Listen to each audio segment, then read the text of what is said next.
podcast tumevaa red.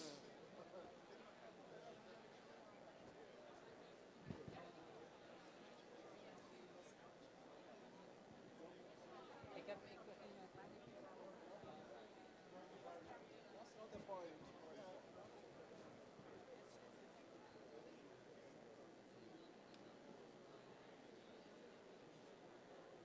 It's good to see you, sir.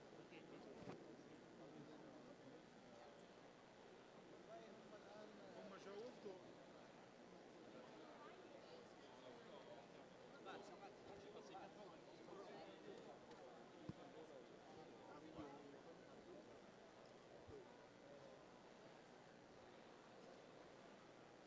Nimepewa tu cordless mic. Will that be fine? Kuna stand. Unless no. Tulize stand. Mic check. Mic check. It's on. It's on. Mic. It's on. Yeah. So let me zima it. Long press, yeah?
Delegates, ladies and gentlemen, I am told that we will be underway fairly soon.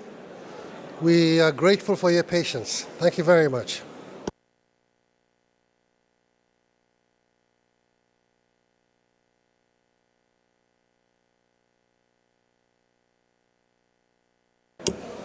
Delegates, ladies and gentlemen, we would be very grateful that in a few minutes you will please clear the aisles on the right and on the left to make easy for access to the hall. Thank you.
Ladies and gentlemen, this is my last intervention before the head of state arrives. As I noted earlier, there will be a photo opportunity with the heads of delegations at the staircase where the red carpet is. So please note, only the heads of delegations. Thank you.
Ladies and gentlemen, I lied when I said it is my last intervention for the floor.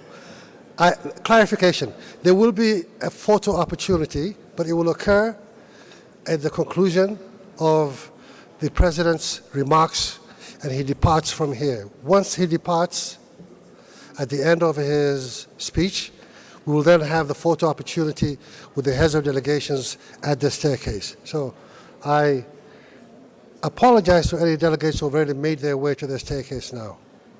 Thank you.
Ladies and gentlemen, apparently the President has arrived.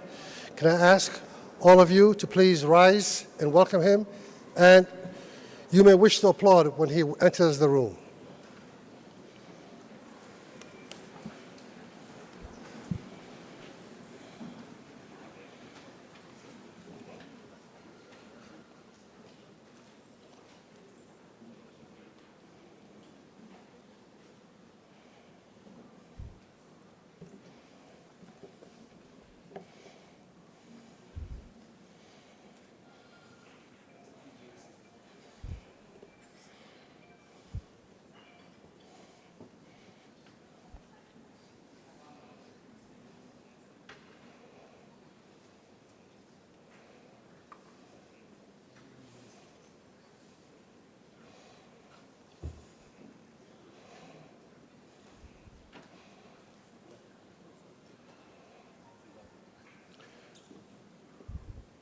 Please welcome, ladies and gentlemen, His Excellency, the President of the Republic of Kenya, the Honorable Uhuru Kenyatta, escorted by the President of the UN General Assembly, the Director General of the UNON, the Executive Director of UN Habitat, ladies and gentlemen, the President of the Republic of Kenya, Mr. Uhuru Kenyatta, Honorable Uhuru Kenyatta. How are you? Sir, how are you? Good.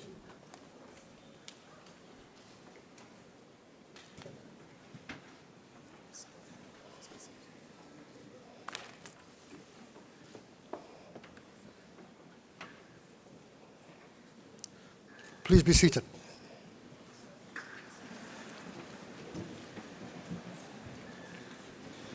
To get us underway this morning, it is my extreme honor to introduce the President of the UN Habitat Governing Council, Mr. Michael Mulder.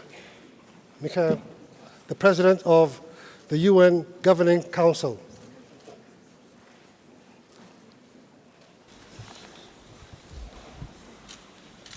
Can we have the President of the Governing Council of UN Habitat, please? Yes. Okay. Your Excellency, the President of the Republic of Kenya, Uhuru Kenyatta, Your Excellency, President of the General Assembly, Mr. Peter Thompson, the Director General of the United Nations Office at Nairobi, Madame Saleh Work-Zewde, Ministers, Executive Director of UN Habitat, Dr. Jean Claus, Executive Director, UN Environment, Mr. Eric Solheim, Deputy Executive Director of UN Habitat, Dr. Isa Katsira Kirabo, Deputy Executive Director of UN Environment, Mr. Ibrahim Tiao, Resident Coordinator, Mr. Siddharth Chatterjee, distinguished delegates, ladies and gentlemen, welcome. I'm privileged to welcome you all to the 26th session of the Governing Council of the United Nations Human Settlements Program. You have come from all parts of the world, and your personal presence in Nairobi today underscores the importance which your respective governments attach to the work of UN Habitat and its Governing Council, which, as you know, meets every 2 years. The significance of this Governing Council cannot be described in words. This is the first Governing Council coming right after the United Nations Conference on Housing and Sustainable Urban Development, Habitat 3, which was held in Quito, Ecuador, from the 17th to the 20th of October 2016, and successfully led by the Executive Director of UN Habitat, Dr. Jean Claus, in his position as Secretary General of the conference. Congratulations, Dr. Claus, on the successful conclusion of Habitat 3.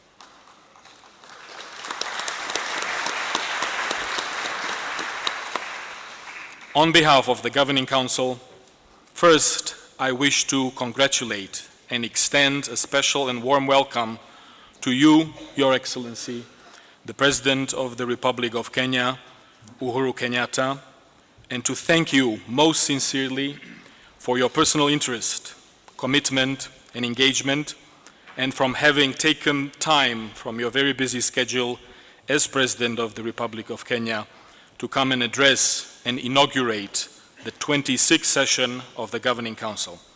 We do indeed take your presence here today with us as a clear manifestation of the importance which your government and you personally, as I know very well myself, attach to the improvement of the living conditions of the people of this beautiful country, Kenya, and consequently the importance that you accord to the very critical human settlements and urbanization issues which will be considered by this session of the Governing Council.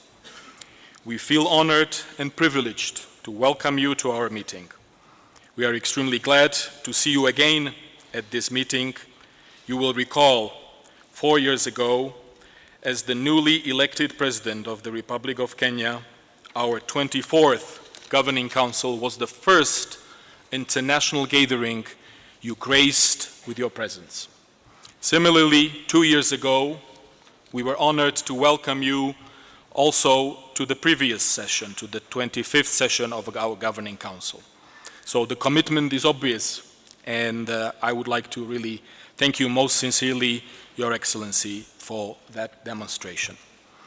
We truly appreciate your commitment and your cooperation, and the people of Kenya that have also been actively engaged with us because they have hosted the program of UN Habitat here in Nairobi, Kenya, so warmly and so in such a friendly way for many years.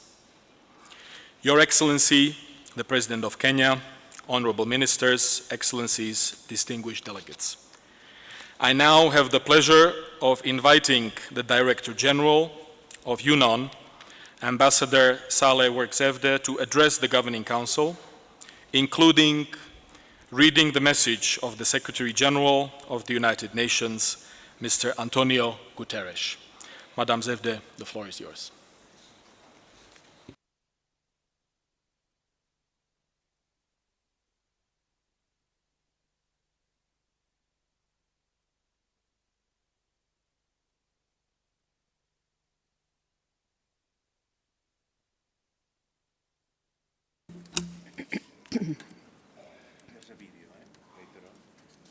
Your Excellency, President Uhuru Kenyatta, President of the Republic of Kenya, Your Excellency, the President of the General Assembly of the United Nations, Mr. Peter Thompson, Your Excellency, the President of the Governing Council of UN Habitat, my dear friend Michael Mlinar, Excellencies, Ministers, Heads of Delegations, my dear colleagues, the Executive Director of UN Habitat, Johan Kloos, the Executive Director of UN Environment, Eric Solheim, the Resident Coordinator of the UN system here, Excellencies, Ambassadors, and High Commissioners, ladies and gentlemen. Mine will be a simple task because it will be to introduce the message of the Secretary General of the United Nations. But nevertheless, it gives me a great pleasure to once again welcome you all to the United Nations compound here in Nairobi. Ladies and gentlemen, we are here in the third largest duty station of the United Nations and the biggest in size, and I think also the biggest in terms of beauty. The United Nations presence here in Kenya is indeed very unique in the sense that it has almost all different entities, from political offices to peacekeeping missions, from country to regional offices, office away from headquarters such as UNON, and of course the two only global programs, UN Habitat and UN Environment, the only one, and I will repeat it as long as you give me the microphone, the only ones in the Global South for the last 40 years. Please find time to tour this amazing compound. Our Secretary General, Mr. Antonio Guterres, is determined to change the narrative about the African continent. And it is indeed high time. At the last African Union Summit, the first he has attended, just few days after taking office, he said to the leaders gathered in Addis Ababa that he has come to the AU with a message of solidarity and respect. He also said he wants more flexibility, accountability, decentralization, and simplification in the way the United Nations does its business.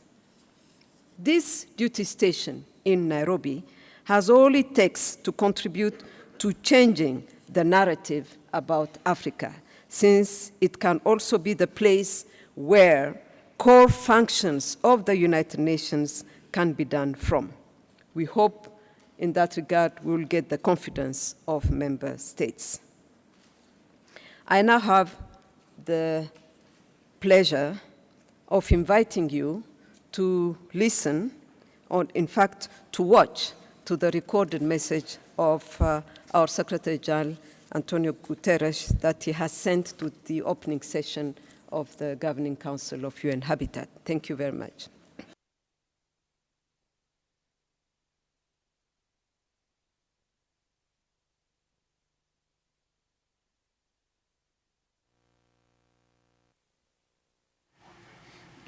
Thank you to all participants at this UN Habitat Governing Council for your commitment to a more sustainable and inclusive future.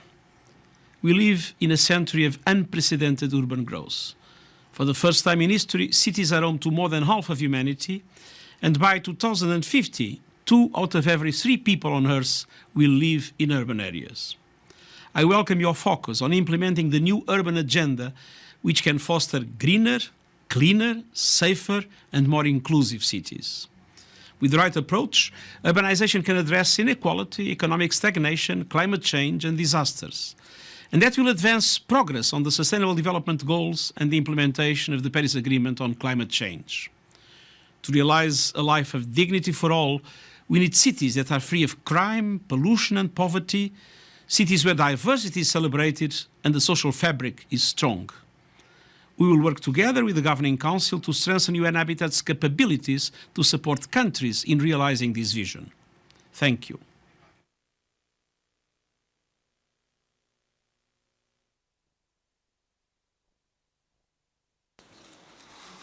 I thank Director General Zevde for her statement, and we wish to extend our sincere appreciation to the Secretary General, His Excellency Antonio Guterres, for sharing with us his important message that will guide us in our deliberations throughout this Governing Council session this week.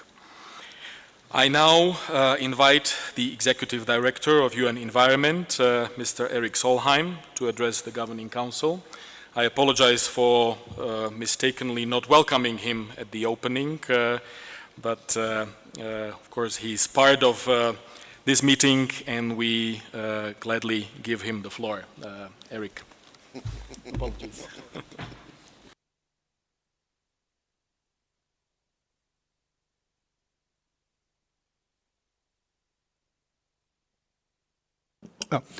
Your Excellency President Kenyatta, ministers, friends, it's often said that it's very difficult to predict, and particularly to predict the future.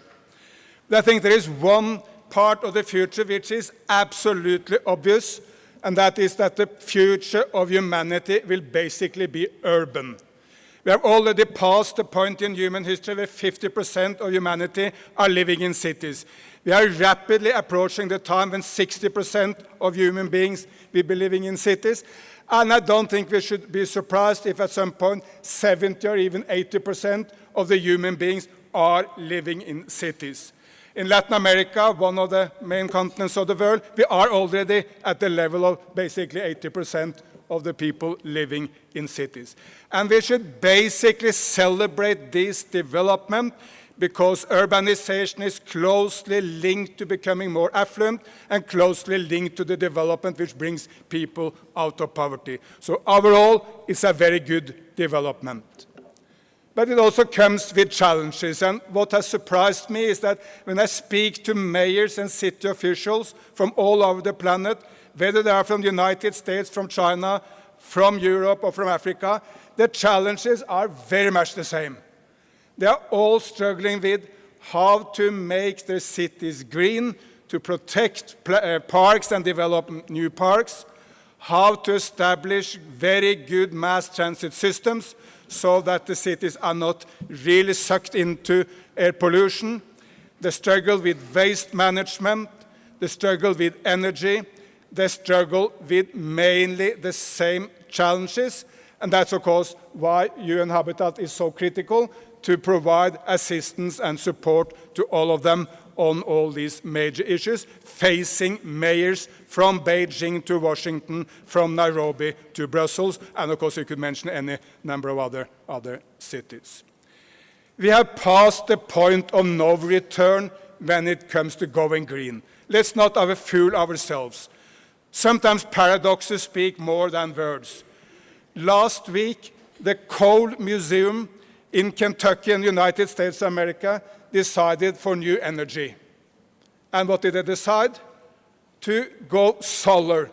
Because also in the coal state of Kentucky, solar was the cheapest energy available. And one of the big Kentucky coal companies the same week decided that they will make a new big investment, not in coal, but in solar. And investors, of course, speak with their money. Look to the fact that within the last 2 weeks, the American company of Tesla has passed the stock exchange value of Ford and General Motors. I don't want to be disrespectful to Tesla, but they're hardly making cars. Tesla are making much fewer cars than those coming into the city of Beijing every year. This is about the market and investors' anticipation of the future. They believe in the CEO of Tesla, they believe in the competence of the company, and they believe that the future is electric and green. That's why they put the money into Tesla rather than to General Motors and Ford. So market is speaking with its money and driving us in the green direction we want to go, and there is no way back. We have passed the point of no return. But how can we speed up this development? I will propose that partnerships is the main message, and how we can create partnership is how we really want to go forward and at the highest speed. We need, first of all, partnerships between governments, United Nations, and the private sector. A lot of the development now is done by the private sector.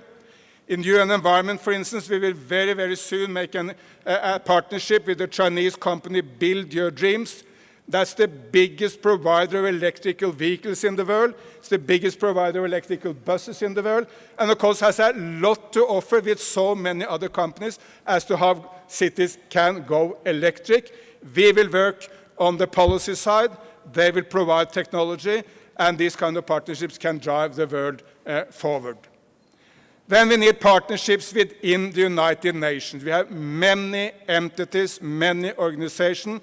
Let's work together. That's also the very clear direction given by Secretary General Guterres. And Juan Claus and myself, UN Habitat and UN Environment should of course work together. But let's also work together with UN Development Program and UN Climate Action and all the other entities who want to move the cities and want to move them in a greener, more sustainable direction, and who want to, of course, bring every city dweller out of slums and poverty. And finally, we need partnerships for new ideas. Number of cities in the world have taken the lead, provided ideas, but we need to systematize this, and we need to look to some of the really transformative ideas, one of them being circular economy, because without that, we cannot suffice. Let me finally point to the fact that a number of cities on all continents have really taken the lead in the transformation of cities. Maybe the ultimate global example is the Asian city of Singapore. They decided much before Europe and anyone else that it's not enshrined in the Human Rights Declaration of the United Nations that you have the right to take your car into the city center of Singapore without bringing your neighbors in the car, or without paying a levy which can be used to sustain a better transport system of Singapore. And Singapore is, of course, getting the benefits of this wisdom now, being one of the cleanest cities in the world, being one of the greenest cities in the world, or one of the least polluted cities in the world at a time because they took right decisions at the early stage. Or move to China, to the Chinese city of Shenzhen, the most rapidly growing city in human history. Was no one there in 1978.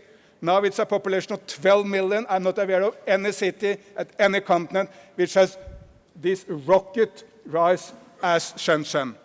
But it's green. That ambition of 50% park at the surface of Shenzhen very soon. They are rapidly moving to electrical vehicles. Mass transit system, as it goes from any global standard, very good. So it's a green city, but moving faster than any other city on the planet. Also moving to Latin America, I would think that Bogota, with some Brazilian cities, were the cities who really invented the mass transit bus systems, which have metro standard and which are very attractive for city transport. And that's an idea which, of course, can be used at any other continent, including right here in Africa. Or to the neighboring city from Nairobi to Kigali in Rwanda, which in all likelihood the cleanest city in Africa. Why is that? Because the president decided at an early stage that we do not want plastic bags and plastics all over this beautiful nation, and we don't want that to be thrown into the nature and into the city.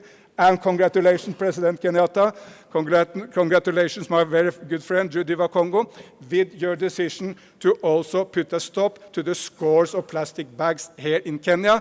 We don't want plastic bags in the beauty of these nations, which is probably the most beautiful on planet Earth. At least you can compete with anyone on the beauty, but the beauty without plastic bags is something very different from the beauty with plastic bags. So congratulations with that decision. So just to summarize, we are globally on the right track. We are moving very rapidly towards a much greener future. The cities are, most of them, moving also very fast towards a greener future, but we need to speed up and accelerate that movement. And I suggest that we can end up taking the wisdom of one of the wisest politicians in all human history, the Indian leader Mahatma Gandhi, which, as you know, also spent 20 years at this continent. He once said that the difference between what we do and what we are capable of doing would always suffice to resolve the problems of humanity. So let's do what we are capable of doing, not just what we are doing.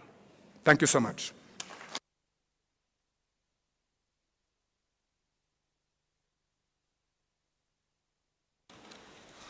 I thank the Executive Director of UN Environment, Mr. Erik Solheim, for his inspirational words. Now I invite the Executive Director of UN Habitat, Dr. Johan Claus, to address the Governing Council.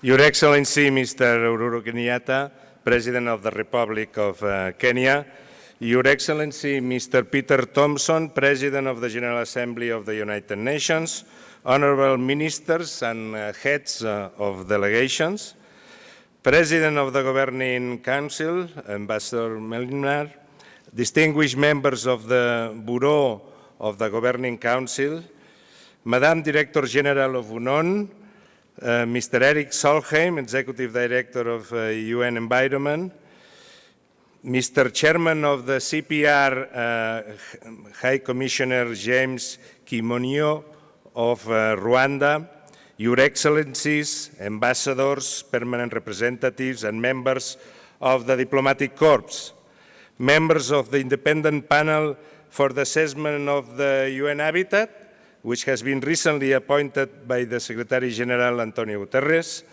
honorable mayors and representatives of local authorities, partners of the UN Habitat, members of the media, dear friends, Marafiki. It is my pleasure and honor to welcome you all to the 26th session of the Governing Council of UN Habitat here in Nairobi. Kutoka hapa jijini Nairobi. From Nairobi, Kenya, UN Habitat, as the global UN program on urbanization, analyzes the urbanization trends not only of Africa, but also of Asia, America, and Europe. I am trying to say some additional words in Swahili. Tunajivunia. We are very proud of Nairobi as the host of the Global Observatory of Urbanization. We are profoundly grateful for the support that we have always received from the government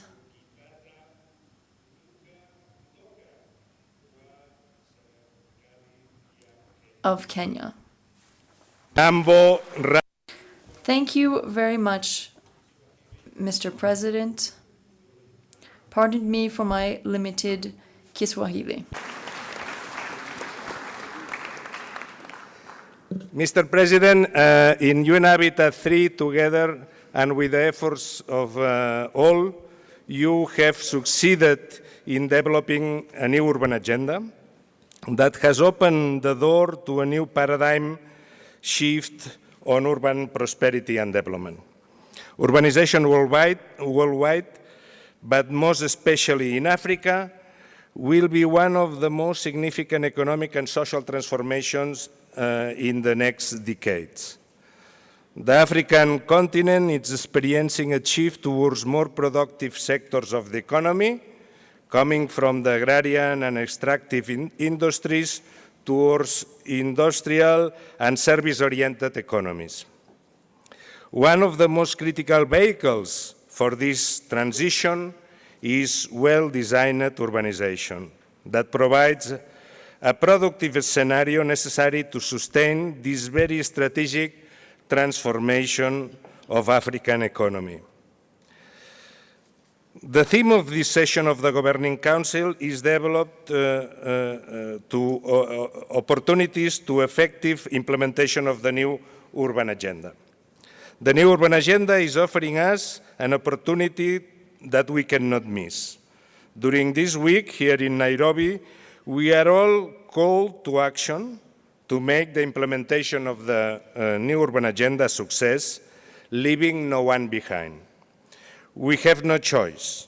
Urbanization is one of the few human and social processes that happens without incentives. It is going to happen with or without permission. It is therefore our obligation to address and to manage it properly, taking advantage of this social energy. Urbanization is a complex issue of strategic importance, not only for development, but also for peace and security. If it's not properly managed, it can become a very serious strategic risk. But urbanization is also one of the few social and economic phenomena in which a public investment generates private value out of emerging properties of human collaboration and cooperation that generates new opportunities and new forms of livelihoods in the cities. Investing, therefore, in good urbanization is a guarantee of prosperity and development, and it is particularly so in developing countries. The new urban agenda is an action plan to effectively address the complex challenges of urbanization, and by so doing, contributing to prosperity, employment, and growth. The new urban agenda recognizes urbanization as a strategic issue for development at national, subnational, and local levels, and consolidates the vision of urbanization as an endogenous source of development and prosperity. Neither the central government nor the local authorities can address alone the challenges of urbanization. One of the innovative approaches of the new urban agenda is to reinforce the concept of the required dialogue between the central government and the local governments. Mr. President, distinguished delegates, UN Habitat has more than 40 years of experience in urbanization, and our expertise is highly appreciated by member states and local authorities around the world. It combines normative with operational capacities, which make it one of our greatest assets, the merging of the normative vis-à-vis the operational knowledge. As a focal point for sustainable urbanization in the United Nations, we are fit for purpose to support the delivery of the new urban agenda, the Sustainable Development Goals, especially the goal number 11, and the rest of the goals which they have urban aspects, or urban conditionants. We have already defined an action plan for the implementation of the new urban agenda, and also a revision of the strategic plan that will be discussed in depth in this Governing Council. We look forward to working with you in developing a more responsive, effective, and accountable UN Habitat, and we count on your support in strengthening the work and the capacities of this program of the United Nations. Today, we are also very pleased to welcome the members of the high-level panel to assess and enhance the effectiveness of UN Habitat, recently appointed by the Secretary General of the United Nations. Welcome to UN Habitat and to our Governing Council. During the next month, you will witness the transformational result in sustainable urban development carried out by UN Habitat, ranging from normative to the direct transformative programs in cities which impact the life of our world citizens. With the current urban and demographic trends, UN Habitat work is needed more than ever. And we recognize the extremely important contributions of our stakeholders in this effort. First of all, of course, the member states of the United Nations, but also the mayors and the local authorities around the world. The civil society stakeholders, parliamentarians, academicians, and other major groups associated around the platform of the General Association of Partners, GAP. The grassroots associations and NGOs, which represent the people which are fighting every day in sustaining their livelihoods and their means in many parts, difficult parts, around the world. The gender groups, which in UN Habitat they are associated through the platform of AGI, which we appreciate also very much. The private sector and all the stakeholders, you have contributed in an excellent manner in the work of our program. I must say, Mr. President, that more than 150,000 persons of these different stakeholder platforms have personally participated generously and for free to the process of the elaboration of the new urban agenda. And we need to thank that to this immense voluntary effort of so many people around the world. We strongly believe that effective urbanization is a social, an economic, and an environmental achievement that is not reached by chance, but by choice and design. The positive outcomes of urbanization depend largely on the quality of its design. It's not an spontaneous outcome. It requires effort and public commitments. Urbanization will continue to be one of the most important processes for our development. Let us plan, design, and finance sustainable cities together all around the world. Finally, I would like to thank the outgoing Bureau and its president, my friend Ambassador Limnar, for their contribution and commitment to UN Habitat and the new urban agenda. I would like to thank also the work of the CPR that has been during the intersessional 2-year period between governing councils, supervising and monitoring our activities.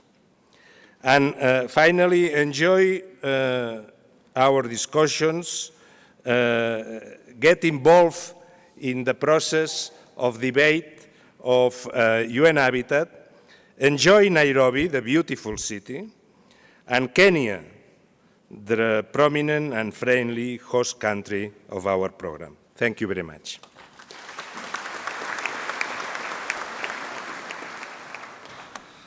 I thank the Executive Director, Dr. Claus, for his introductory visionary statement and for his kind words. Distinguished delegates, this year we are privileged to have with us also the President of the 71st session of the General Assembly, His Excellency Peter Thompson. It is very opportune, especially with the adoption of the new urban agenda, which came right after the respective adoptions of the 2030 Agenda for Sustainable Development and the Paris Agreement on Climate Change. Ambassador Thompson, thank you for taking the time to come to Nairobi and to join us for this 26th session of the Governing Council of UN Habitat. We know well that your key priority this year is the implementation of the SDGs. And this includes SDG 11, and this includes also the close linkage to the new urban agenda. It is very important for us in this context and significant to boost the work of UN Habitat for the years to come. I now invite His Excellency Peter Thompson, the President of the General Assembly, to address the Governing Council.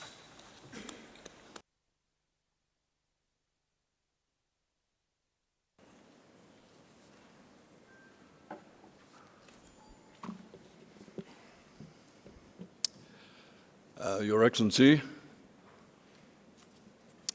President Kenyatta, Excellencies, all courtesies observed. It's my great pleasure to be here in Nairobi to address the 26th session of UN Habitat. It's also a great pleasure to be in Nairobi for the first time. And President Kenyatta, if I may say on behalf of my delegation, thank you for the very warm welcome extended to us and the hospitalities and logistics that have been put in place. And also to Dr. Claus for the invitation to come and address the Governing Council, a great privilege. Excellencies, ladies and gentlemen, last October, not long after I took office as President of the General Assembly for the 71st session, I witnessed the adoption of the new urban agenda in Quito, Ecuador, alongside world leaders and no doubt many of you present here in the room today. The new urban agenda is an action-oriented framework to help our cities and human settlements become more inclusive and more resilient, and more sustainable and safer for all their inhabitants. It is in fact a perfect complement to the all-important 2030 Sustainable Development Agenda and of course the Paris Agreement on climate change. In speaking to you today, my main point is that fidelity to the Paris Climate Agreement and implementation of the 2030 Agenda's Sustainable Development Goals represents our best hope for a secure future for our children and our grandchildren. These agreements are the master plan for the sustainability of human life on planet Earth, and they are inextricably linked to the health and the vitality and the quality and success of our cities and urban settlements. As members of the Governing Council, you know better than most the critical role that cities are playing in our world. They account for over 54% of the world's population and are increasingly home to those who have been displaced by war and disasters. They generate 80% of our GDP. They are home to our most creative and innovative leaders in business, technology, and the arts. They are the places where people of all hues gather to seek better opportunities. And they are, in short, both the engines of our economies and the hearts of most of our nations. You also know that standards in many of our cities are far from where they should be, far from where they must be if we are to meet our commitments under the 2030 agenda. Cities continue to host over 1.6 billion people living without adequate housing and 2.4 billion people without adequate sanitation facilities. They continue to be places where unmet expectations can fuel violence and discrimination, where young women and children are often the most vulnerable. They are too often places where the natural environment is destroyed by pollution, waste, and poor planning, with responsibility for over 70% of global carbon emissions, pushing humanity closer to that precipice of unsustainability. Thus it is that your focus on the opportunities for effective implementation of the new urban agenda is timely and integral to our common progress. Since taking office, I have been pushing stakeholders across the world to implement the Sustainable Development Goals, calling on them to unleash solutions at the speed and scale for the global transformation that is required under the 2030 Agenda. Next week at UN headquarters, I will bring together many of the world's leading voices on innovation to encourage them to align their efforts towards implementation of the SDGs, and to help us navigate many of the advances and uncertainties that exponential technological change is bringing to our societies and to our economies. Critically for us all, in less than 1 month's time, the Ocean Conference will be held at the United Nations in New York to support the implementation of SDG 14, the ocean goal. The conference is dedicated to producing the game-changing commitments and actions necessary to reverse the cycle of decline in which the ocean is currently caught. From such activities, it's very clear that we possess the appetite for change and that there are tangible opportunities being created by which we can and must embrace more inclusive, just, and sustainable societies. To harness this global appetite for change, may I suggest some steps that we can all be taking together at this time. Firstly, we need to advance a rights-based approach, a people-centered approach to development, such that greater attention is given to reducing inequalities, to supporting our most vulnerable, and to leaving no one behind. Secondly, we need to dramatically increase global public knowledge of the essential actions of transformation as captured in the new urban agenda and the 2030 Sustainable Development Agenda. Thirdly, we need to do much more to unlock the trillions of dollars needed to finance this transformation. National governments must do more to raise domestic resources. International partners must meet their ODA commitments. And governments, partners, and financial actors alike must establish the enabling environment and the project pipelines that can quickly divert private international finance towards sustainable investments. Business is keen to participate in SDG implementation, and we have to facilitate early private sector entry. Fourthly, particularly in cities, we need to strengthen multi-stakeholder action and collaboration. This transformation by partnerships will only happen if we maximize the dynamic ecosystem of actors that make up today's societies. Fifthly, we must embrace technology and innovation to help us overcome some of our greatest challenges.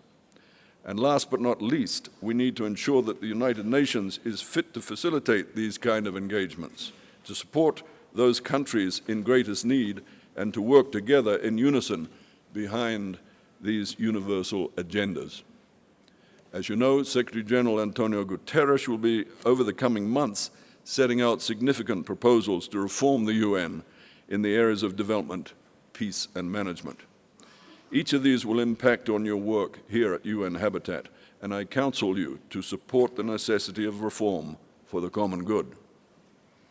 I'm pleased to tell you that on the 29th and 30th of August at UN headquarters in New York, I will convene a high-level meeting of the General Assembly to enable delegates to respond to the proposals that we put forward by the Secretary-General and his high-level panel regarding the implementation of the new urban agenda and the positioning of UN habitat.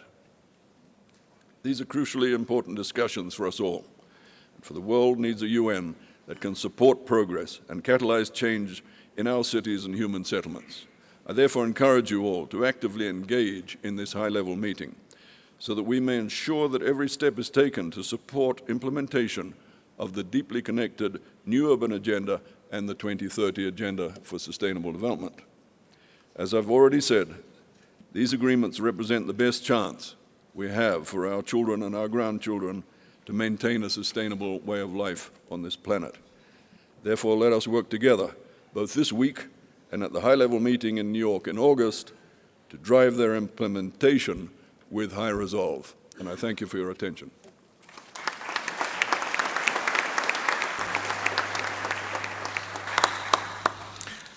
Thank you, Mr. President, for your enriching statement.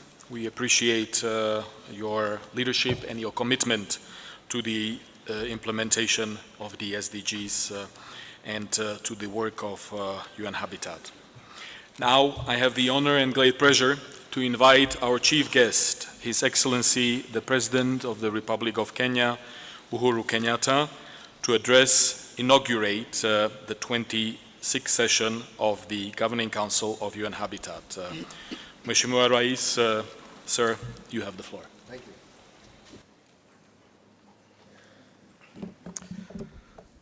Thank you very much. President of the General Assembly, President of the 25th session of the Governing Council of the UN Habitat, my sister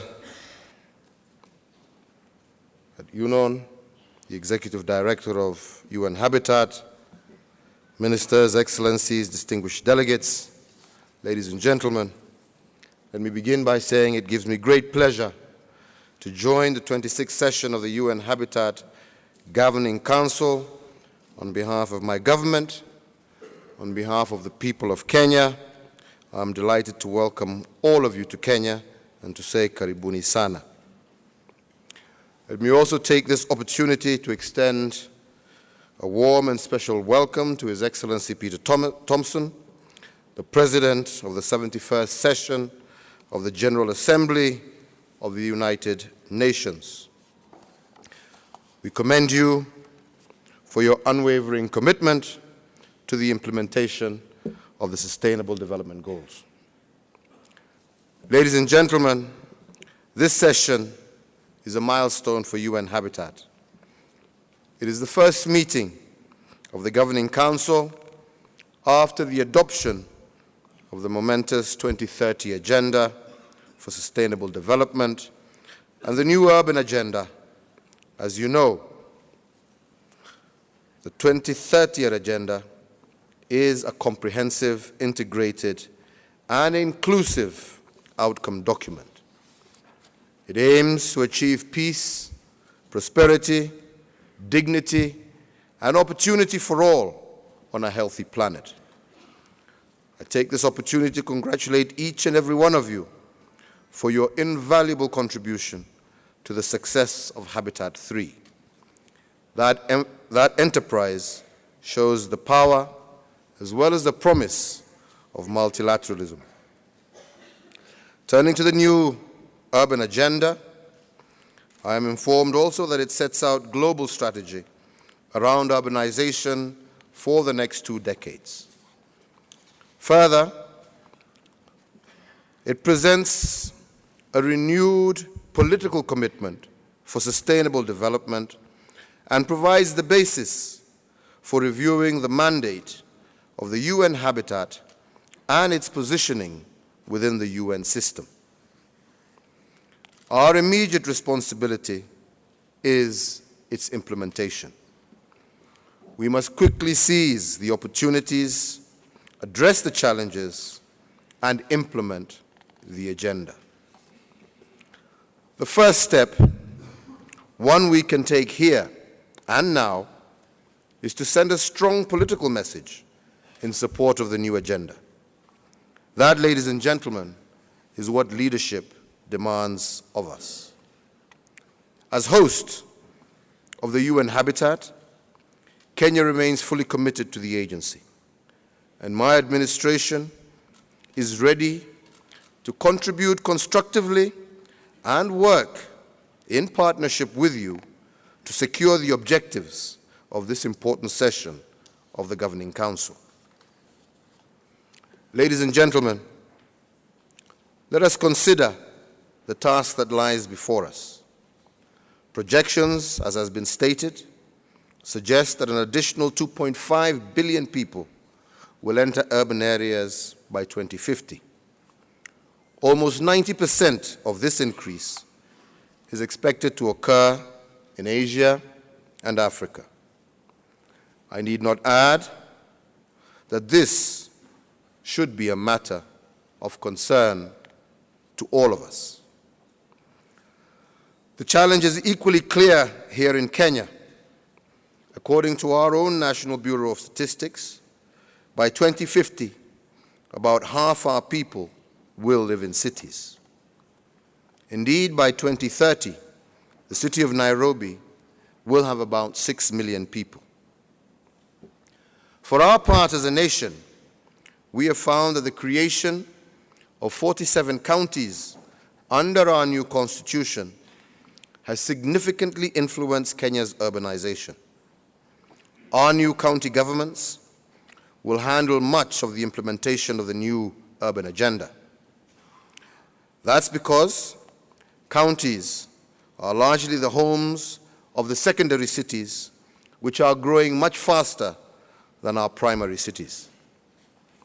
We believe that they have great potential for economic growth and employment creation. And to this end, our own Vision 2030 is geared towards promoting integrated regional and urban planning and management in line with the 2030 Agenda for Sustainable Development.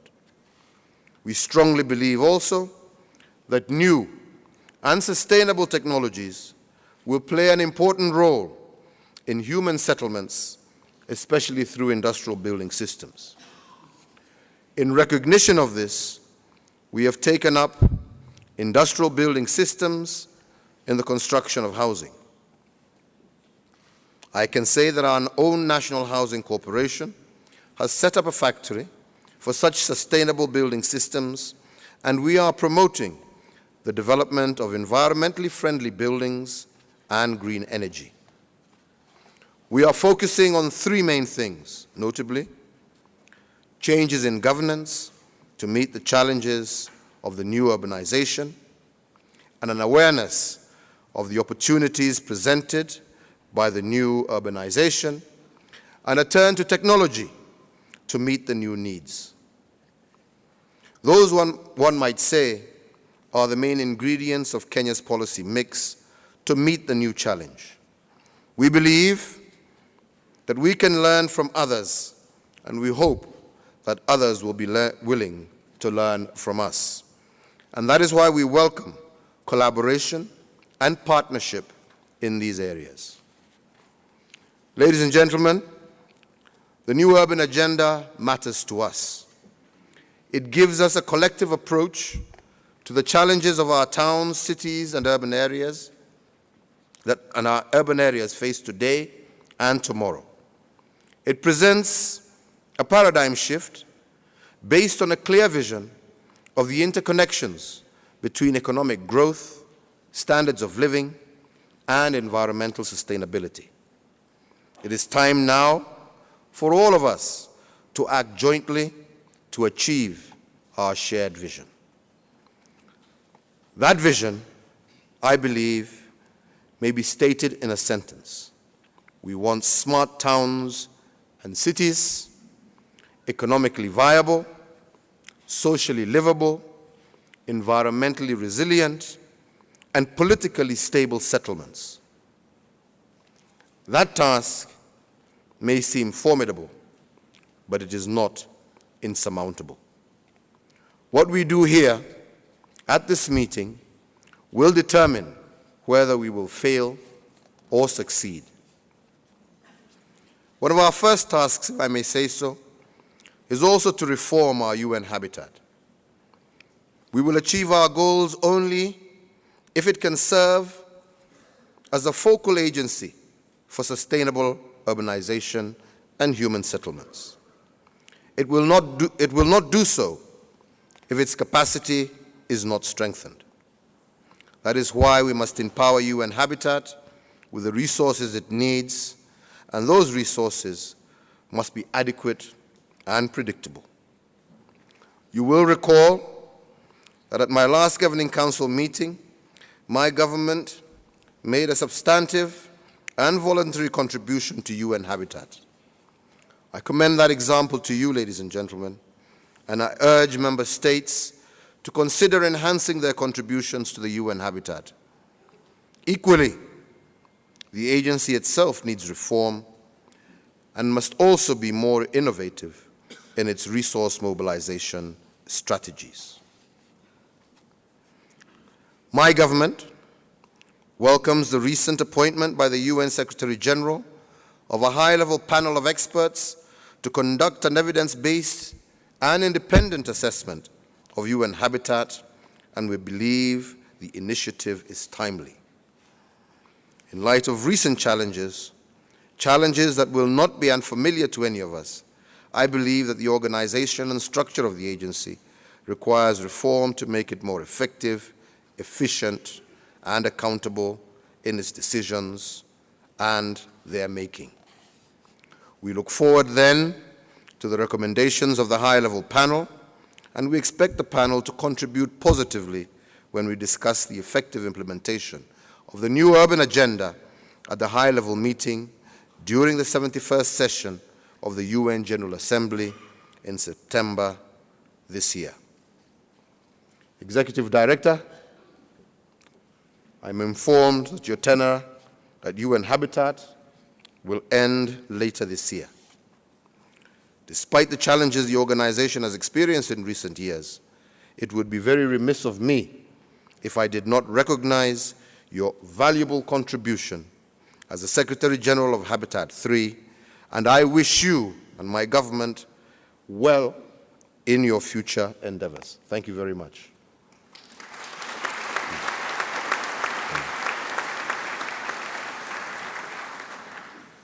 Ladies and gentlemen, a new world is within our reach, a world of green, livable, and prosperous towns and cities. If we join hands in common effort, that world will be ours. There are few more important tasks for our generation than this. I ask you all to keep this utmost in your minds and in all the deliberations that you have. With these remarks, ladies and gentlemen, it is now my pleasure to declare the Governing Council officially open. Thank you, and God bless you all. Thank you very much.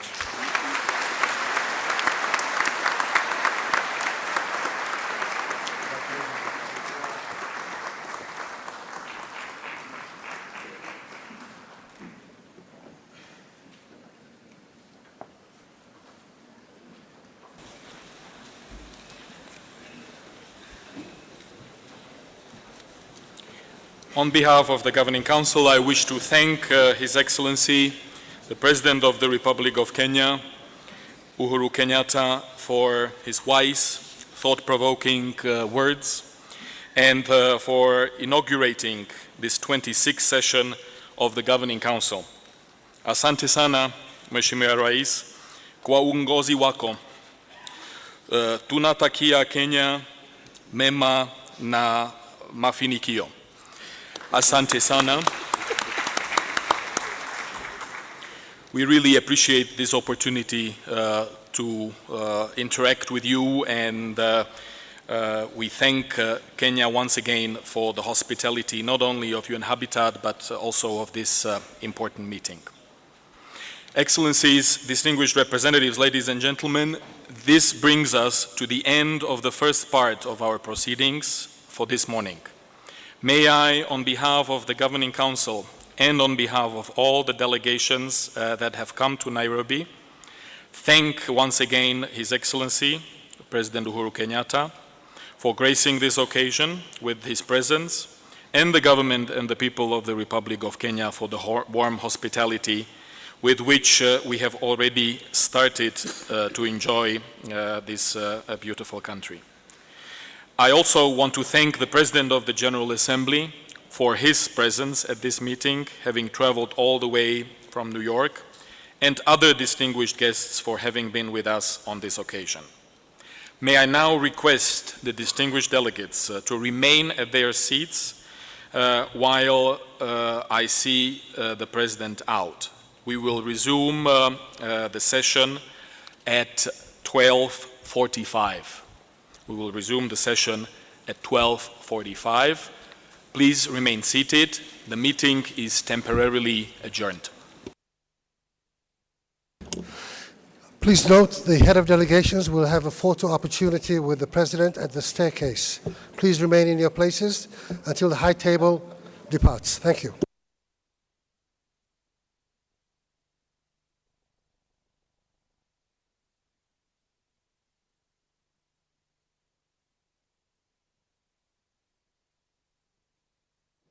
Please remain in your seats. Thank you.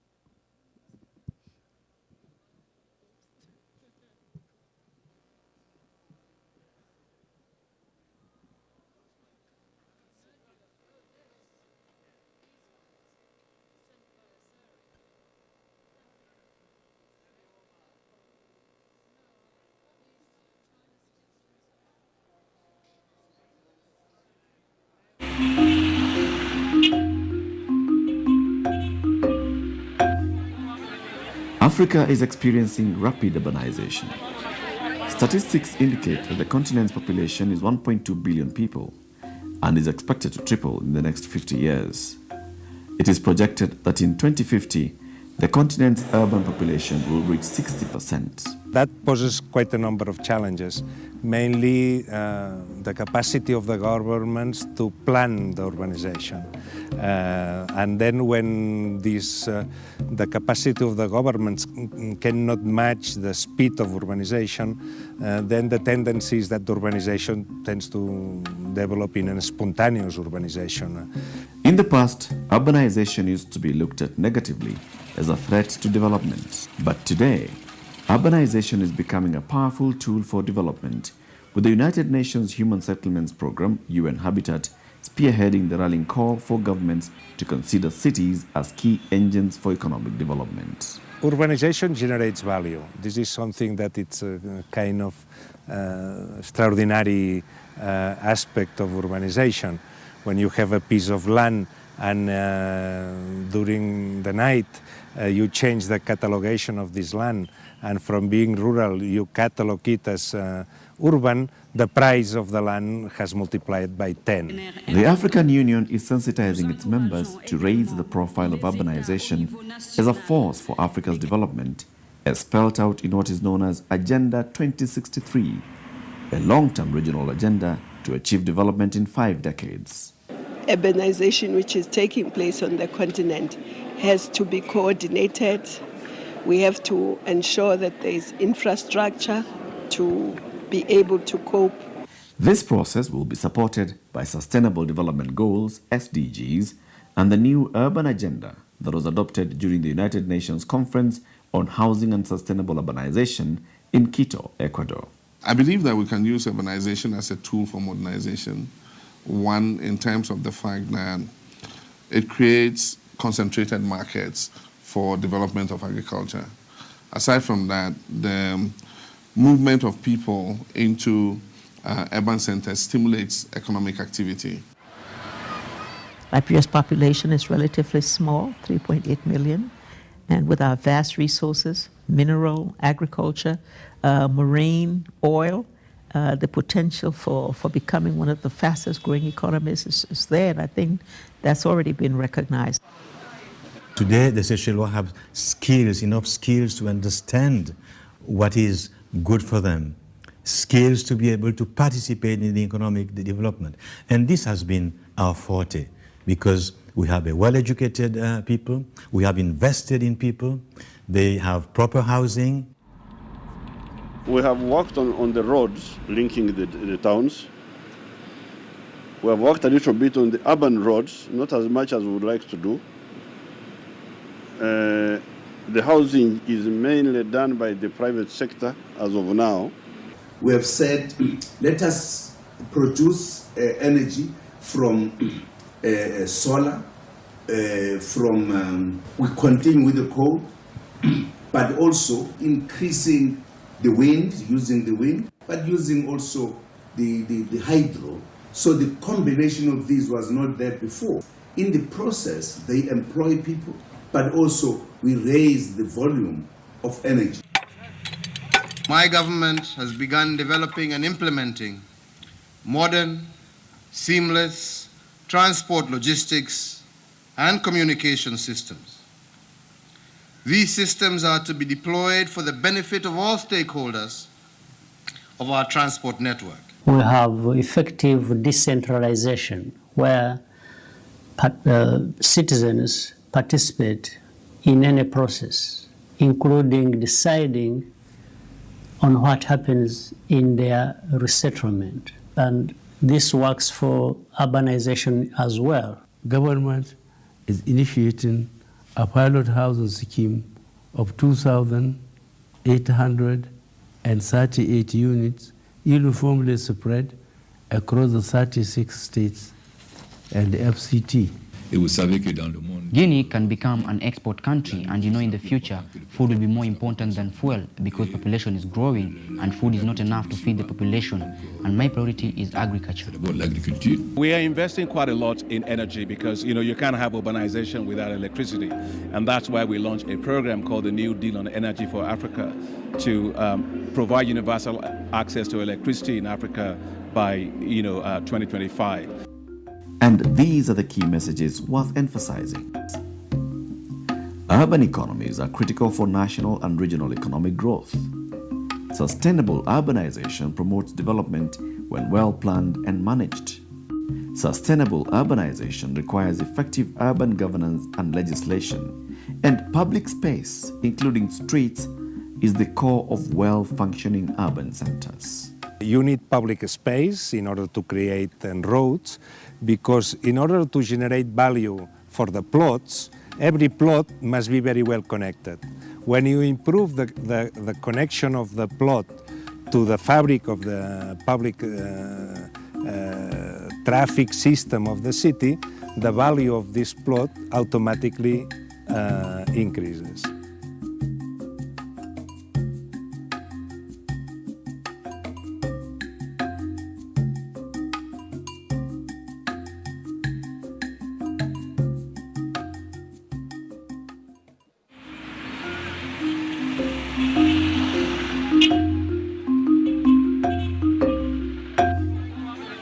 Africa is experiencing rapid urbanization. Statistics indicate that the continent's population is 1.2 billion people and is expected to triple in the next 50 years. It is projected that in 2050, the continent's urban population will reach 60%. That poses quite a number of challenges, mainly the capacity of the governments to plan the urbanization. And then when the capacity of the governments cannot match the speed of urbanization, then the tendency is that urbanization tends to develop in a spontaneous urbanization.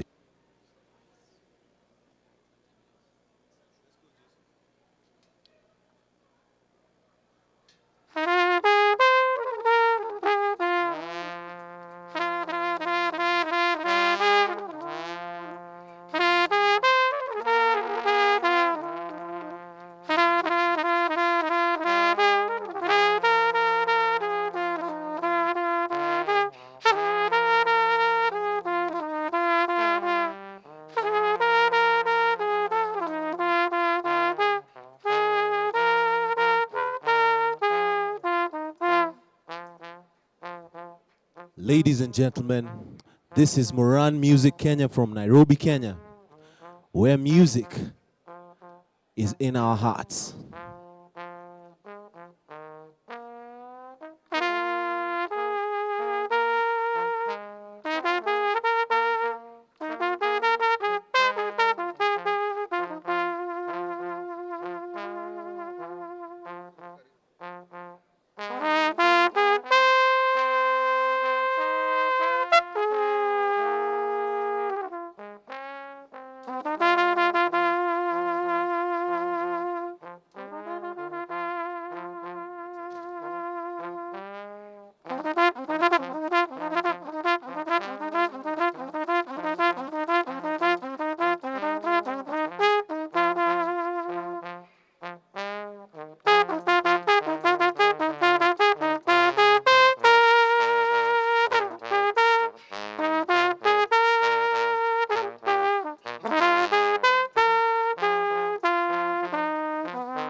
All of them sit on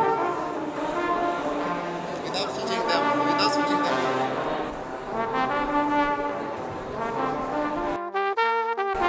Okay, there.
Uh-huh.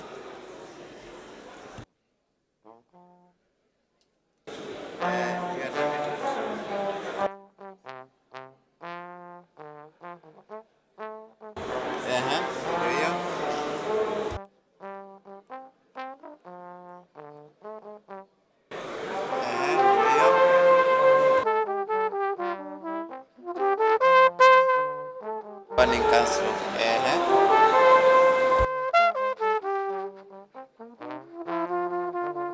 Next is Secretary.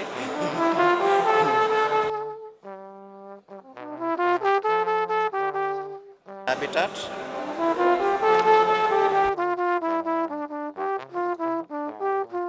UN Habitat.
Thank you very much, delegates.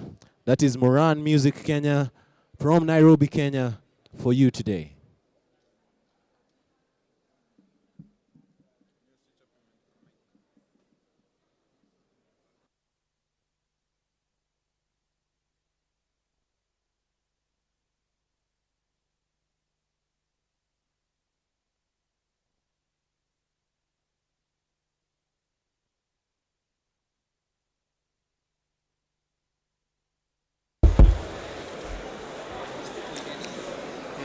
Distinguished delegates, ladies and gentlemen, please take your seats. We will continue with the meeting.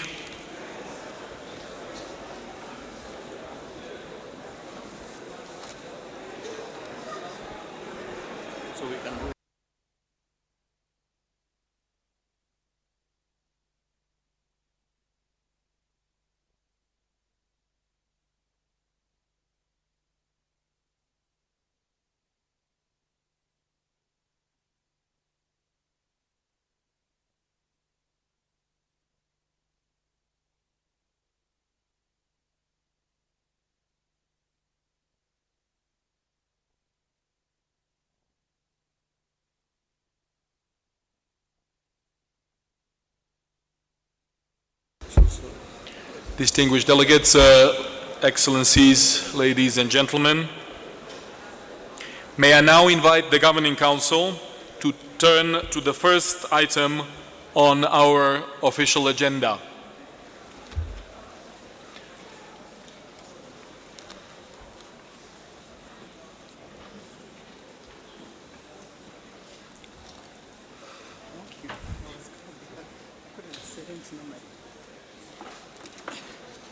The first item of our agenda, election of officers.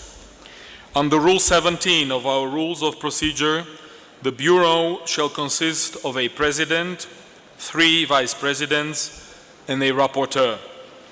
In this regard, I understand that in the course of the informal consultations within and among regional groups, which took place prior to this meeting, including yesterday, there was a general agreement on the names of candidates who should be nominated for the offices I have just enumerated. Therefore, in view of this, if there is no proposal to hold the election of officers by secret ballot in an election where only one candidate is standing for each office, I shall take it that it is the wish of the Governing Council to elect the officers by acclamation. I hear no objection. It is so decided. Are there any nominations for the office of the President of the Governing Council at its 26th session? I now call on the distinguished representative of the Group of Asia-Pacific States. The Asia-Pacific Group, the group nominates His Excellency Mr. Venkaiah Naidu, Minister of Urban Development, Housing and Urban Poverty Alleviation and Information and Broadcasting as the President of the 26th session of the Governing Council at the UN Habitat. Thank you very much. I thank the distinguished representative of Malaysia on behalf of the regional group of Asia-Pacific states for her statement and for the nomination of Honorable Venkaiah Naidu, Minister of Urban Development, Housing and Urban Poverty Alleviation of the Republic of India for the position of President of the 26th session of the Governing Council. Does anybody want to second this nomination?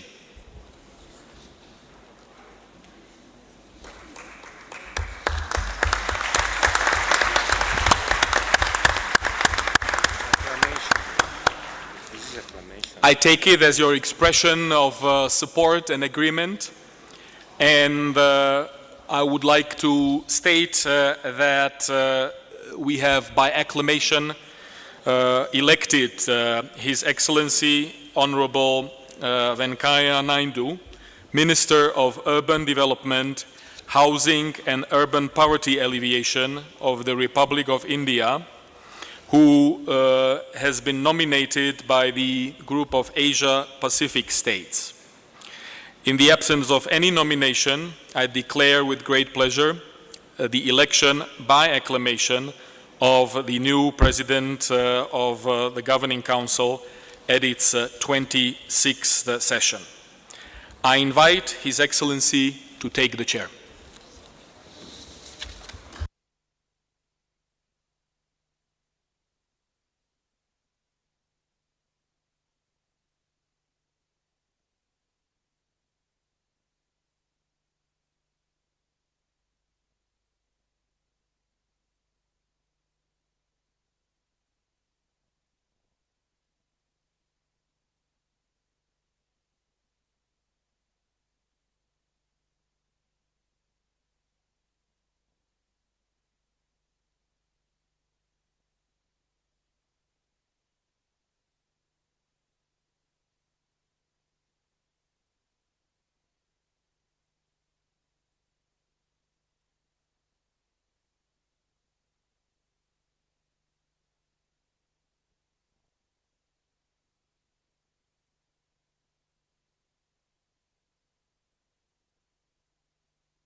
Excellencies, dignitaries, delegates, brothers and sisters, I'm indeed delighted to be elected as the President of the Governing Council of UN Habitat. I would like to thank my proposer, our friendly country Malaysia, and also all of you for supporting our candidature of Indian Republic to be President of the General Council of UN Habitat. On behalf of my country and myself, I would like to thank all the members of the General Council for the confidence reposed in me and bestowing me with this responsibility. I would like to express my gratitude to the member countries of Asia-Pacific Group for nominating India and other groups of nations for endorsing the same. I look forward to chair this 26th session of the Governing Council, which would focus on implementation of new urban agenda. Friends, I solicit your cooperation for successful conduct of this session for a better urban future. As we are already running behind the schedule, I don't want to take much of your time. You know that urbanization has become a reality. People are moving towards cities for better opportunities for education, employment, entertainment, economic activity, and also enhanced medical facilities. So there is a natural flow of people from the rural areas to urban areas worldwide. This is more so in Asia and also in African countries, as said by earlier by the President of our host country. So that being the case, it's good that UN Habitat is focusing its attention for improving the living conditions, socio-economic and also environmental conditions for a better living in the urban areas. That is our endeavor. We have a declaration of the earlier UN Habitat, third declaration, that has to be kept in mind. And now, afterwards, we'll be having a statement that will be read before you, and then we will have a meaningful discussion. We all assemble here to exchange our views, share our experiences, and follow good practices, and then take our respective countries forward. That is the purpose. I am confident that we will together make a very meaningful contribution towards evolving a collective vision under the aegis of UN Habitat to promote socially, and environmentally sustainable human settlement. That is our objective. I would like to once again thank you all. Asante, Karibuni. Thank you all, friends. And I once again respectably stand in front of you to accept this responsibility, and I will try to fulfill my responsibility with all sincerity at my command. Thank you very much. Namaskar and Jai Hind.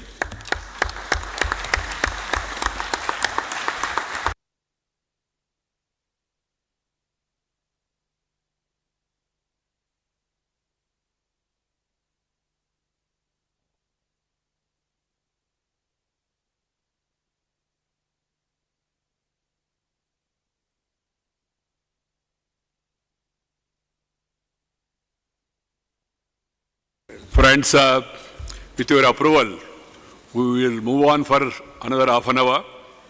We have a lot of business in front of us. I have been informed that following consultations within and among regional groups, agreement may have been reached on the following nominations for the 3 posts of Vice Presidents of the Governing Council. Can we please hear these nominations? A regional group of African states, any nomination?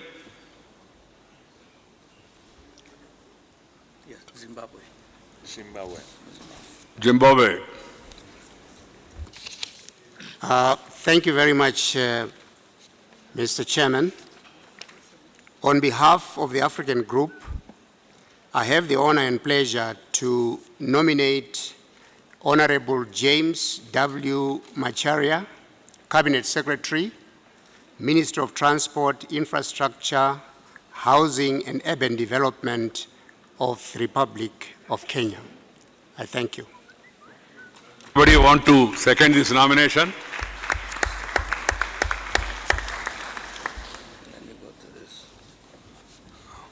So, the Minister for Transport of the Kenya from the African Group has been now selected and elected as the Vice President of the General Council.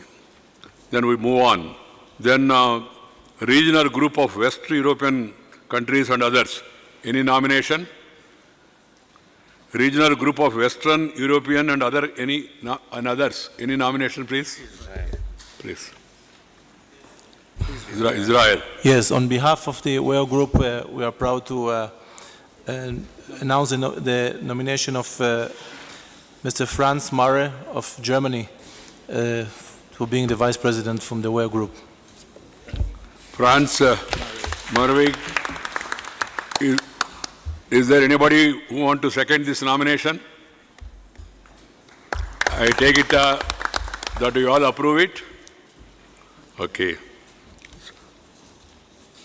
Then regional group of Latin American and the Caribbeans.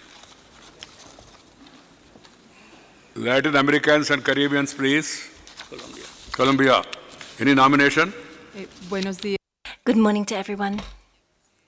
Mr. President, we are continuing with our consultations at the moment, and for that reason we would like to request that we inform you at a later point today or tomorrow of the nomination that we would like to nominate for the Vice President. Thank you. The suggestion is to have some more time for proper consultation among the member countries. We agree with their suggestion and then take it up later.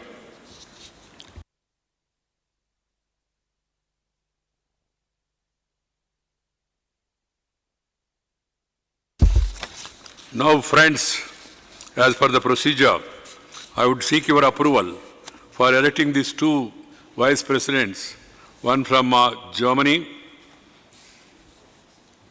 and the other from our host country, Kenya. I have the approval of the House for the same. No objections. No objections. Thank you. Thank you very much. Now the rapporteur. Now we'll move to election of the Rapporteur of the Governing Council.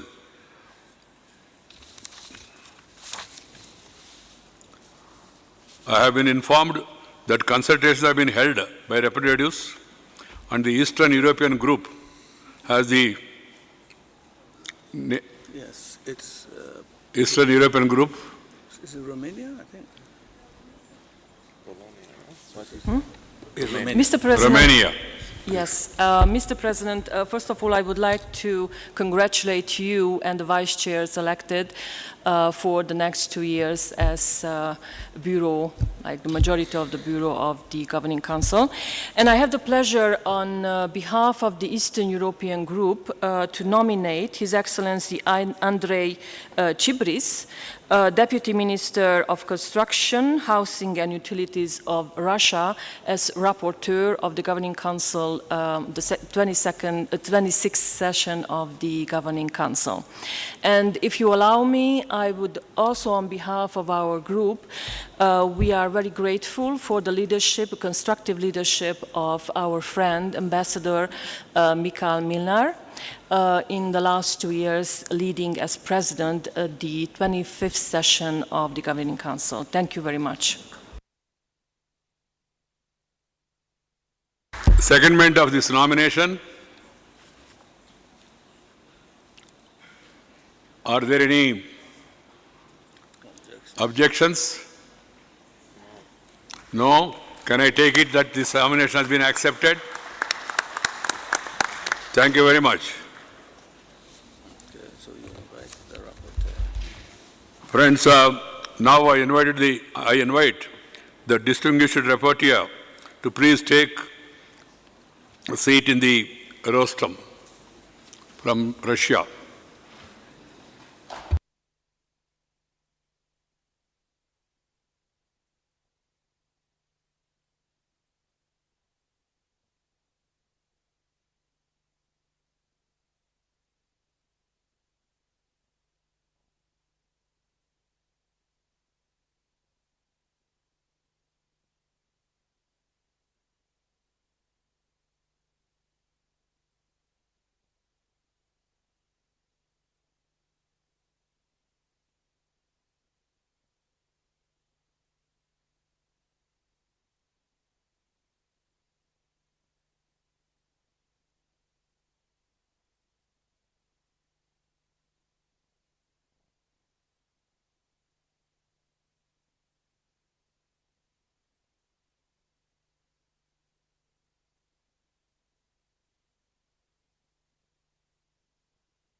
Friends, may I take this opportunity to congratulate my newly elected colleagues to the Bureau and wish them success in their work.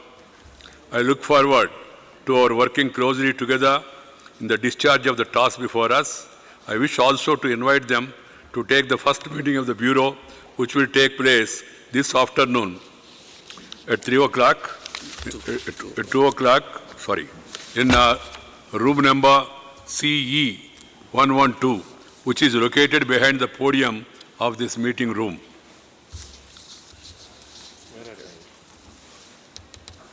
Then, friends, we now turn to the agenda item number 3 of the provisional agenda, credentials.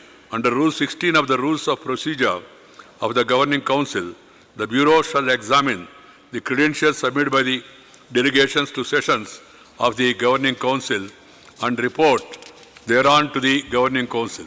As distinguished representatives will not doubt have concluded, the Bureau, having only just been elected, has not yet had the opportunity to examine the credentials of the delegations to the session.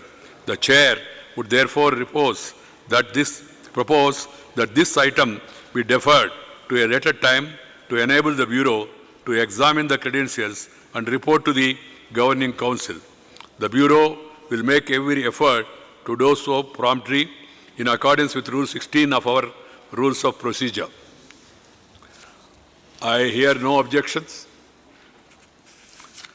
So it is decided that we move on to the agenda item number 4, adoption of the agenda and organization of work documents HSP-GC 26-1, and then HSP-GC 26-1 ADD-1, and HSP-GC 26 INF-1.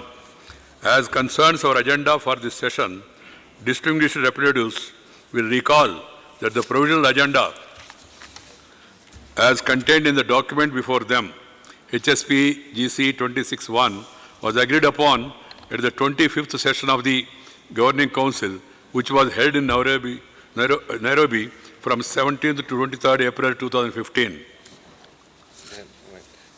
Now they have arrived. We can go to the prize of World Habitat Yes. Award.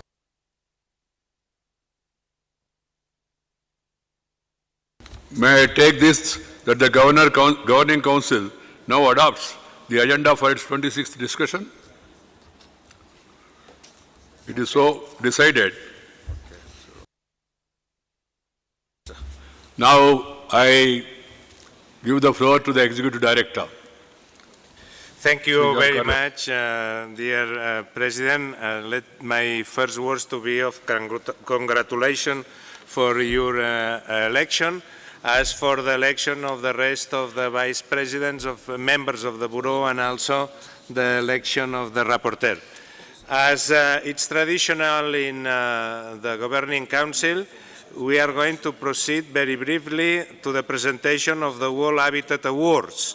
It's my pleasure, Excellencies, to take this opportunity to present this 2017 World Habitat Award. The World Habitat Award celebrates best practices in the housing sector. It is presented by the Building and Social Housing Foundation, a partner of UN Habitat based in the United Kingdom. I welcome Mr. David Ireland, the Director of the Building and Social Housing Foundation, to present to us the winners, please.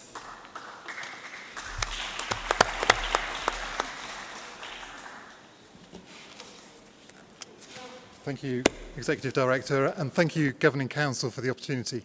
My name is David Ireland. I'm the Director of the Building and Social Housing Foundation. We run the World Habitat Awards and have run the awards which recognise best practice in housing throughout the world. This is operated now since 1985, and every year we award 2 awards, one for a project in the Global South and one for a project in the Global North.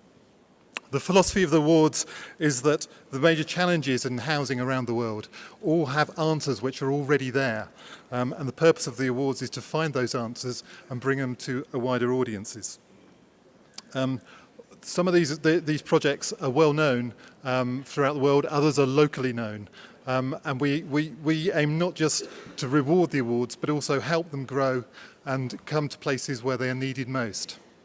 2 years ago, we presented an award to a homelessness program from Finland. We've helped that program already and is now operating in 15 different countries around Europe. And we hope for similar things from our 2 awards this year. I'd like to introduce you to 2 very different awards, but 2 very significant awards this year. I only have a limited time to tell you about them, so if you would like to hear more, there is a side event at 2 p.m. where the winners will both be speaking and you can hear more and you can catch up with them during the week. The first award is awarded to the Nubian Vault Association, and I'd like to call up Cecilia Rinaldo, who's the Deputy Director. This extraordinary programme has sought to provide better homes for low-income people in African Sahel. It started in Burkina Faso and has already expanded to 4 further countries. And what it has done, it has achieved this by reviving an ancient building technique from Egypt and adapting it to the Sahel. The homes are all built from materials within walking distance of the home, having virtually 0 embodied carbon, producing a far better quality home and providing new skills for local people. Thank you. Okay.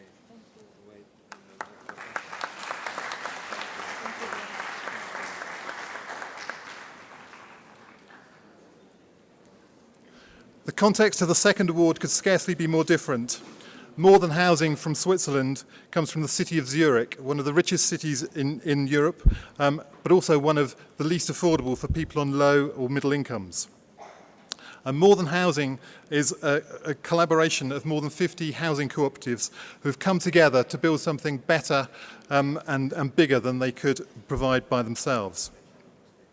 As the name suggests, it is not just a model for high-quality, affordable housing, which it is, but also provides much more, and in a sense is a microcosm of the society which we all seek to achieve, achieved for the residents of this programme. A programme where every resident has a say and is instrumental in the direction of the programme. So I'd like to introduce two people from, they're already here, thank you, Andrea Christoph and Claudia Tyson from More Than Housing.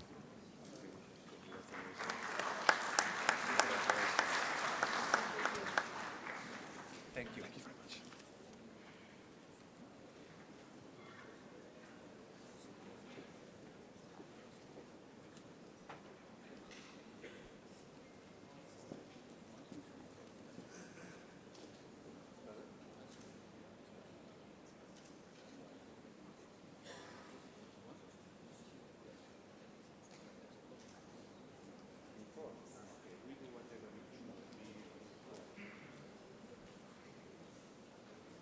Friends, regarding the organization of our work, as regards the plenary, it is proposed that divides its work into two segments.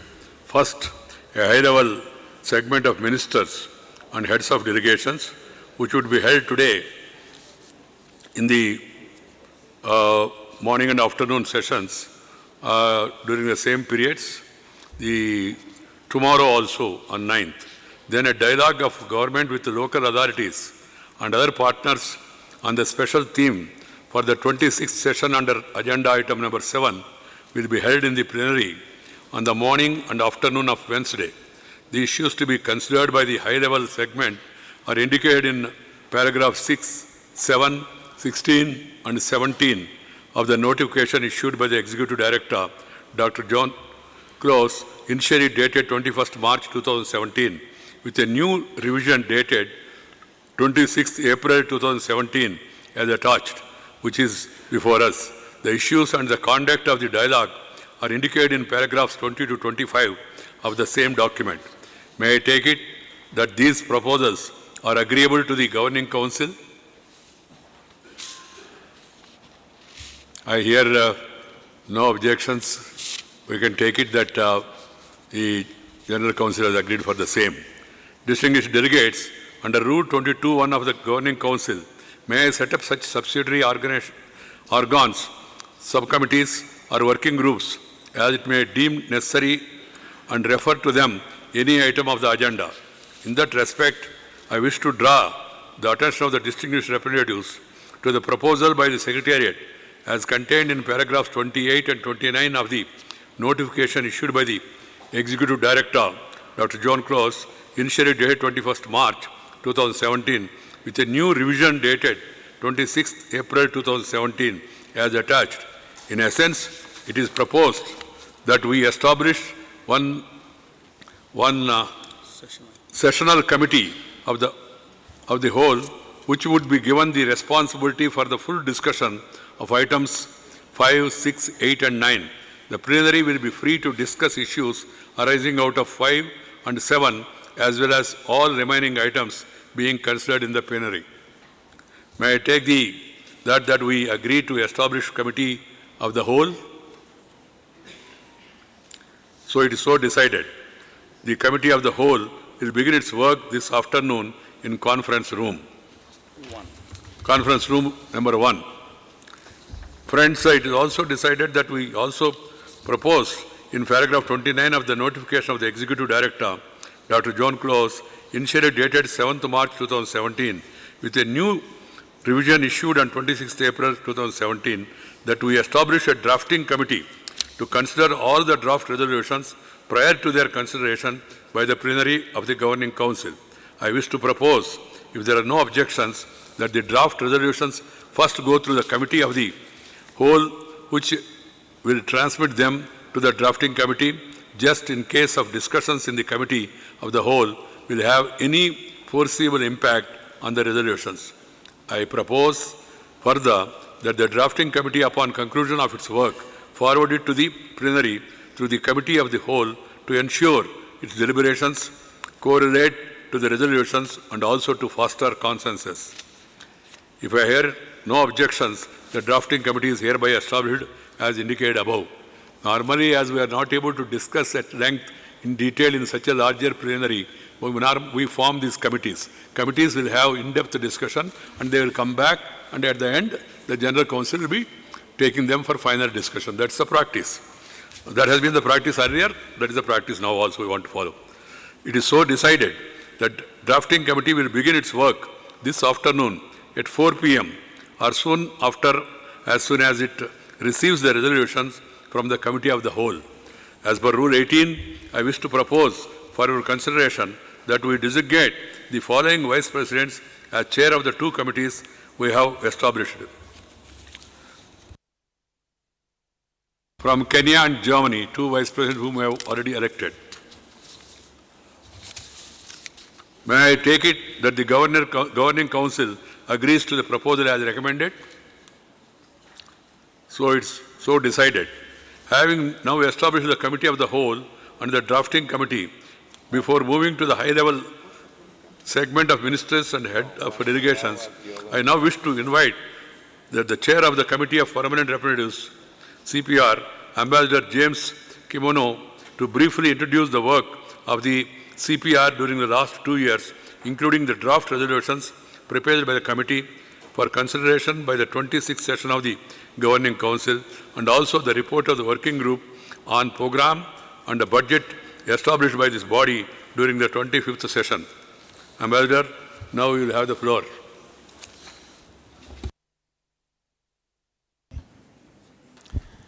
Thank you, Mr. President, and congratulations for your election. Your Excellency, honorable ministers, distinguished delegates, the Committee of Permanent Representatives, as the subsidiary organ of the Governing Council, held 8 regular meetings on quarterly basis since the 25th session of the Governing Council.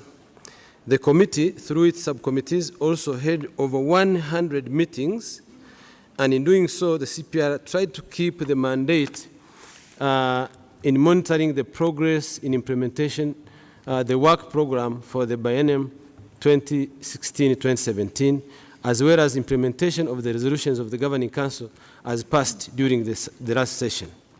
In addition, Mr. President, to the extent possible, the committee was made aware of the preparations for the 3rd United Nations Conference on Housing and Sustainable Urban Development, Habitat 3, through briefings.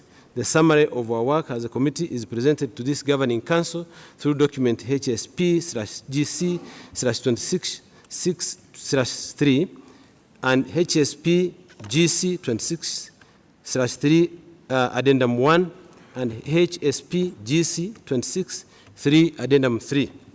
Mr. President, Excellencies, today I particularly wish to present to you the draft resolutions prepared by the Committee of Permanent Representatives through its Subcommittee on Policy and Program. The committee received 9 draft resolutions submitted by member states. Out of the 9, the committee was able to deliberate on 7 draft resolutions, some of which are contained in document HSP GC 26/3 Ad 1, which is before this Council. As chair of the committee, I have forwarded all 9 draft resolutions in their most updated text to the Governing Council through the Executive Director of UN Habitat. These resolutions are: 1, draft resolution of the Working Group on Program and Budget; 2, draft resolution on the World Urban Forum; 3, draft resolution on the accreditation of the Governing Council of the stakeholders; 4, draft resolution on Safe Cities Resolution; 5, draft resolution to enhance UN Habitat's role in urban crisis response; 6, draft resolution on the strategic plan for 2014-2019 and the work program and the budget of the United Nations Human Settlements Program for the biennium 2018-2019. 7. Draft Resolution GC 26/3, Draft Resolution on promoting effective implementation, follow-up and review of the new urban agenda. Number 8. Draft Resolution on sustainable urbanization and special human settlement program in Palestine. 9. Draft resolutions on UN habitat, transparency into management practices. I wish to reiterate that these draft resolutions have been prepared by the committee with a view to assisting the Council in its deliberations on some of the issues which will be before it during the session. I also wish to underline that all member states reserve the right to reopen discussion on any of the draft resolutions during the consideration by this Council. Mr. President, Excellencies, I wish now to recall Governing Council Resolution 25/7 on the governance of UN Habitat, which mandated the establishment of the working group on work program and budget. I confirm that the Committee of Permanent Representatives duly established this working group in June 2015 during its 57th regular meeting. Mr. President, with your permission, I wish to take this opportunity to request the current chair of the working group on program and budget, Her Excellency Ambassador Julia Pataki, Permanent Representative of Romania to UN Habitat, to brief us on the progress of the working group. Ambassador, you have the floor. Ambassador Pataki, go ahead. You have the permission. Thank you, Mr. President. Thank you, Chair. First of all, I would like to mention a mistake we observed on the website of UN Habitat. This particular report, which is an integral part of the CPR Chair's report, was mentioned as an addendum to the Executive Director's report. So if you would be so kind to amend the title, this is part of the Committee of the Permanent Representatives Chair's report. And we suggest as title HSP/GC/26/3/add3. Now, on the activity of this working group, as the Chair mentioned, it was established on 12th of June in 2015, and it comprises 50 members of 50 member states, 3 member states representing each of the 5 regional groups. The working group adopted a rotating chairship, and the participation to all our meetings, formal meetings, were open to all member states. Now, in this period, in the last 2 years, the group had 4 formal meetings and 11 informal meetings, and discussed a variety of issues according to the mandate given by the resolution 25/7. All the information, all the recommendations that the group formulated is on the website, so I will not go into a summary of the meetings. What I would like to focus on, with your permission, is the evaluation of implementation of mandate of the working group. The group reviewed its activities and considered the positive outcomes and also the challenges in implementing its mandate, and concluded that as a result of the group's activities, the oversight function of the governing bodies in the intersessional period led to some improvement. I would like to start to mention some of the constructive outcomes of the group activities. First of all, it provided a platform to increase oversight by the member states of UN Habitat, and provided for more frequent and direct interaction with the Secretariat, and led to greater two-way flow of information.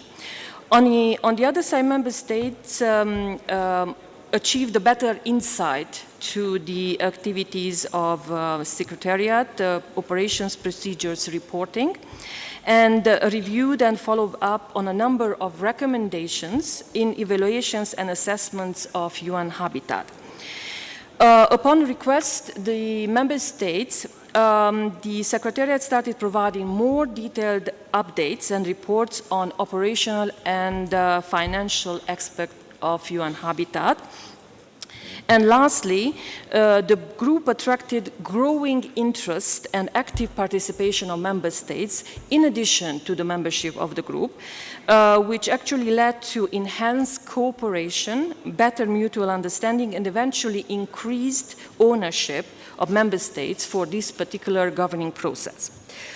On the other side, the group experienced several challenges in implementing its mandate. First of all, we considered that the frequency of the meetings was insufficient, offering member states a fragmented oversight process. There was insufficient follow-up and reporting on the implementation of recommendations, as well as insufficient and untimely submission of documentation. We also observed lack of wide sharing of information to all member states. And finally, we considered that the shortage of senior staff supporting the executive director at formal meetings of the group limited its members of deeper understanding of the issues. So after the evaluation, we formulated some recommendations, and one of that, in order to further strengthen the oversight by the governing bodies and to contribute more effectively to improve habitat, the group recommended the extension of its mandate. So we submitted a draft resolution in this regard for your consideration. We also further request the group to consider more frequent meetings, monthly or bi-monthly, to ensure a continuous monitoring process of habitat, as well as to develop an implementation and follow-up process of its recommendations. We are requesting the executive director to implement the recommendations formulated by the group in a timely manner and report back to the working group on the progress. And we also request the executive director to provide a progress report on the implementation on all recommendations since the establishment of the group. And in addition, we are requesting the Secretariat to improve quality and timeliness of presenting updates, reports, and documentation requested by member states. And to conclude, we need to state that the working group on program of work and budget is a constructive partner of UN Habitat. It is instrumental in offering member states better understanding of its organization, its activities and finances. And it can substantially contribute to make UN Habitat more efficient, more transparent and more productive, and improve of oversight and the perception of the member states of the organization. Thank you very much for your kind attention. Thank you, Ambassador. Because of time factor, we'll be adjourning now and we'll be meeting again at 3 o'clock to take the remaining part of the agenda. I think I have the permission of the House for the same. Okay, the meeting is adjourned at 3 o'clock.